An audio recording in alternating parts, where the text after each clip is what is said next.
Le gluten est partout dans nos supermarchés. Pourtant, on voit une effervescence du régime sans gluten. Mais alors, qu'est-ce que le gluten et à qui s'adresse ce régime? Le gluten, c'est un ensemble de protéines que l'on retrouve dans tout ce qui est seigle, orge, blé, tout ce qui peut contenir du gluten. Les principaux aliments qui contiennent du gluten, donc c'est tout ce qui va être pâtes, pain, et puis tous les aliments qu'on peut retrouver, qu'on peut manger au quotidien aussi, comme les pizzas, le pain en burger. Florine, atteinte de fibromyalgie, nous raconte son passage à une alimentation sans gluten. Alors, du coup, la fibromyalgie, c'est une maladie qui va toucher plusieurs secteurs du corps et ça touche également la digestion. Donc, moi, je sais que j'étais très sensible au gluten et au lactose et pour essayer un peu de remédier à tous les petits problèmes qu'emmène la maladie, j'ai décidé de passer à un régime sans gluten. L'intolérance au gluten, ce qu'on appelle aussi maladie cœliaque, est une maladie auto-immune contre l'intestin grêle.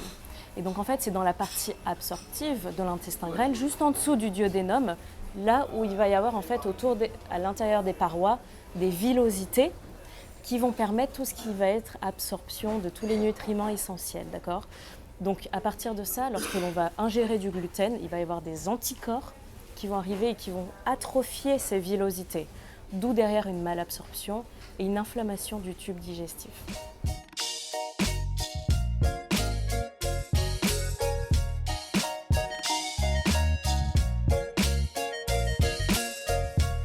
J'en ai parlé avec une amie de ma sœur qui est atteinte aussi d'une fibromyalgie, qui a à peu près les mêmes symptômes que moi.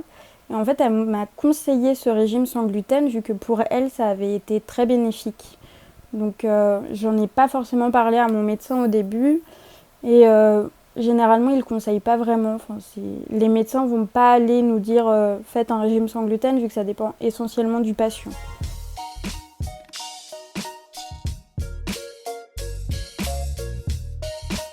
Donc pour ça, il va y avoir accompagnement d'un diététicien, d'un médecin, peut-être d'un psychologue, d'accord, pour établir tout ce qui va être base alimentaire.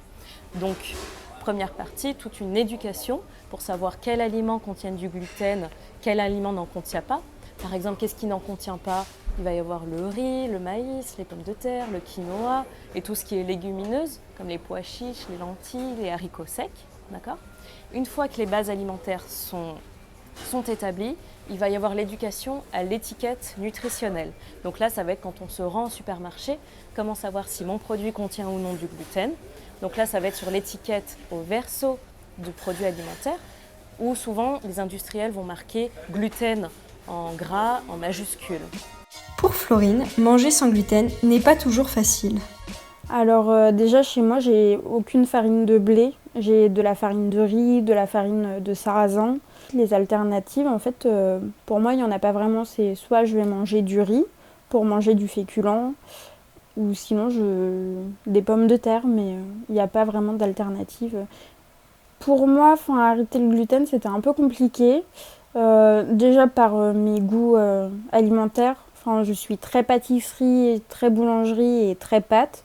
Donc enlever le gluten, c'était un peu une catastrophe pour moi. Généralement, à notre âge, quand on a 20 ans, on va énormément au fast-food ou des choses comme ça. Donc forcément, à ces moments-là, c'est soit on mange du gluten, soit on mange pas. Alors au niveau des prix, dans des boulangeries sans gluten, c'est toujours plus cher. Faut savoir qu'une farine de riz, par exemple, pour 500 grammes, on est à 5 €. Alors que pour une farine de blé, 1 kg, c'est quoi ? 1 € même pas. Donc les prix sont très différents vu que les matériaux de base sont beaucoup plus chers en fait. Donc faut pas aller dans une boulangerie sans gluten et se dire je vais juste acheter du pain, je vais payer 1 € ma baguette. Il y a une concession au niveau du prix à faire.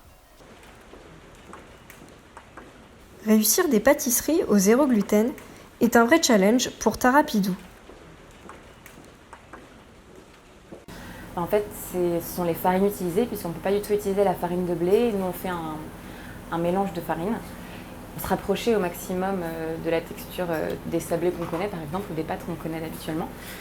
Et donc parfois, ça peut avoir un peu un impact sur la texture ou le goût.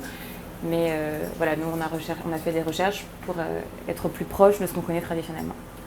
Alors la difficulté peut-être de faire des pâtisseries quand on est sans gluten, c'est parce que le gluten finalement en pâtisserie ça sert beaucoup, par exemple pour faire lever des pâtes.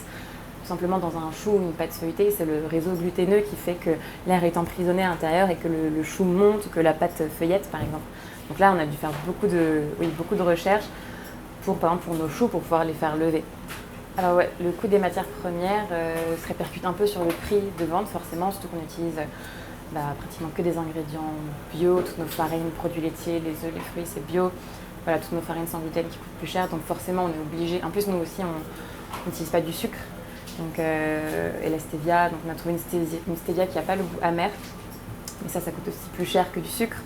Donc tout ça va forcément s'impacter un peu sur le prix final pour le consommateur, mais bon, après on sait, le consommateur sait quand il achète que derrière il y a beaucoup de travail et de matières premières qui coûtent plus cher que les traditionnelles. S'adapter à ce nouveau régime pour un intolérant au gluten est une véritable rupture. Pourtant, le sans gluten commence à s'afficher dans nos supermarchés comme un nouveau argument de vente.